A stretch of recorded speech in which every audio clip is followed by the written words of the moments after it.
Bonjour à toutes et bonjour à tous. Alors la question du jour c'est: les chrétiens sont-ils tenus d'observer un sabbat? Allez, c'est parti.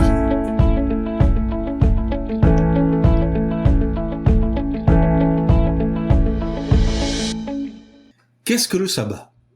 Le mot français vient d'un terme hébreu qui signifie se reposer, cesser. La Bible mentionne le sabbat pour la première fois dans les commandements donnés à la nation d'Israël, en Exode chapitre 16, verset 23. Par exemple, le 4e des 10 commandements déclare « Souviens-toi du jour du sabbat, afin qu'il reste sacré. Pendant 6 jours, tu devras travailler et faire tout ce que tu as à faire. Mais le 7e jour est un sabbat pour Jéhovah ton Dieu. Tu ne devras faire aucun travail. » Le sabbat, donc, commençait le vendredi au coucher du soleil, et s'achevait le jour suivant, le samedi au coucher du soleil.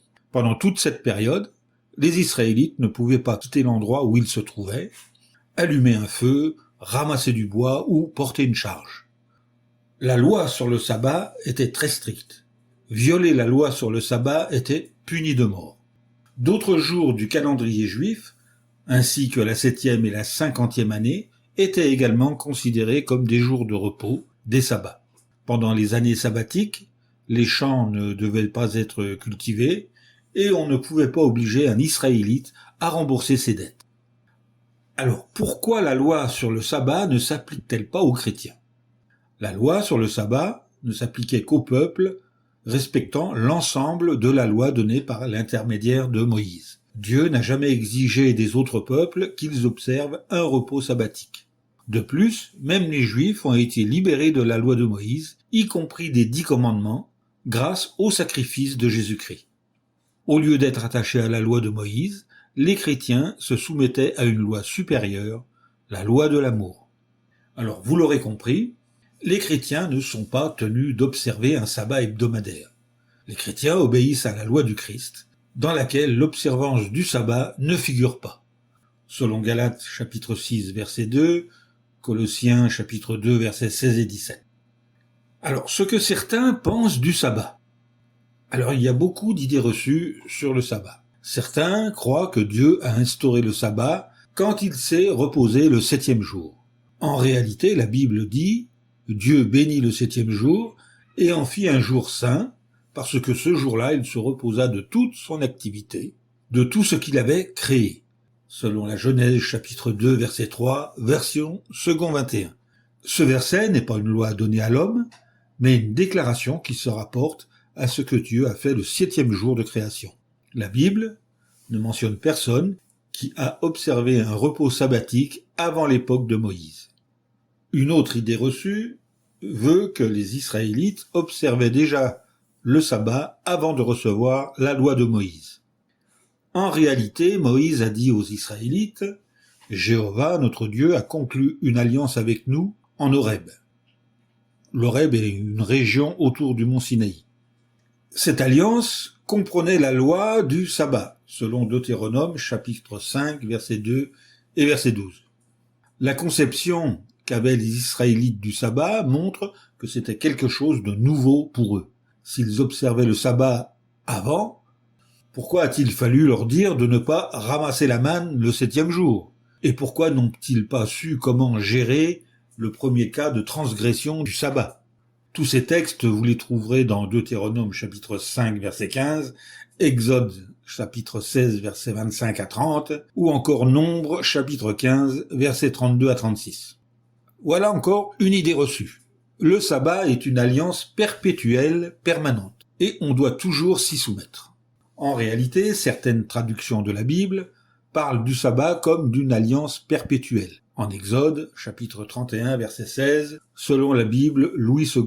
Cependant, le mot hébreu traduit par perpétuel peut signifier pour une durée indéfinie, et donc pas forcément pour toujours. Par exemple, la Bible utilise le même terme pour parler de la prêtrise israélite, à laquelle Dieu a mis fin il y a 2000 ans. Selon Exode chapitre 40 verset 15, ou encore Hébreux chapitre 7 versets 11 et 12. Encore une idée reçue, les chrétiens doivent observer le sabbat parce que Jésus l'a fait. En réalité, Jésus a observé le sabbat parce qu'il était juif de naissance et se trouvait donc sous la loi mosaïque. Galates chapitre 4 verset 4.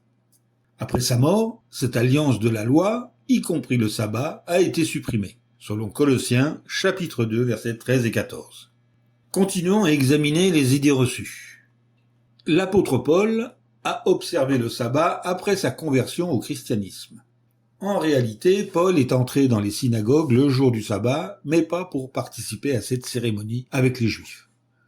Au contraire, selon la coutume de l'époque, il a prêché la bonne nouvelle dans les synagogues, puisque des orateurs, visiteurs pouvaient être invités à parler à ceux qui étaient rassemblés pour le culte.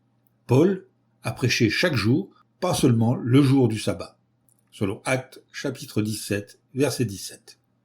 Continuons avec les idées reçues. Le dimanche correspond au sabbat chrétien. En réalité, la Bible ne demande nulle part aux chrétiens de consacrer le dimanche au repos et au culte. Pour les premiers chrétiens, le dimanche était un jour de travail comme les autres.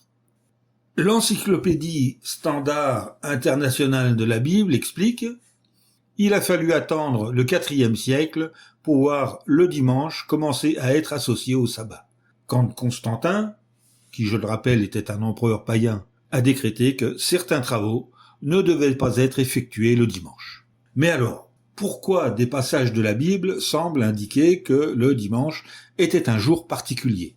La Bible dit que l'apôtre Paul a partagé un repas avec ses compagnons chrétiens le premier jour de la semaine, un dimanche. Mais c'était normal, puisqu'il s'en allait le lendemain, selon Actes chapitre 20 verset 7. De la même façon, certaines assemblées de fidèles étaient encouragées à mettre de l'argent de côté chaque premier jour de la semaine pour des opérations de secours. Mais il s'agissait simplement d'une suggestion afin de mieux gérer son budget. Ils ne devaient d'ailleurs pas apporter cet argent à un lieu de réunion, mais le conserver chez eux, selon 1 Corinthiens chapitre 16, versets 1 et 2. Continuons encore avec une autre idée reçue. C'est mal de se réserver une journée par semaine pour le repos et le culte.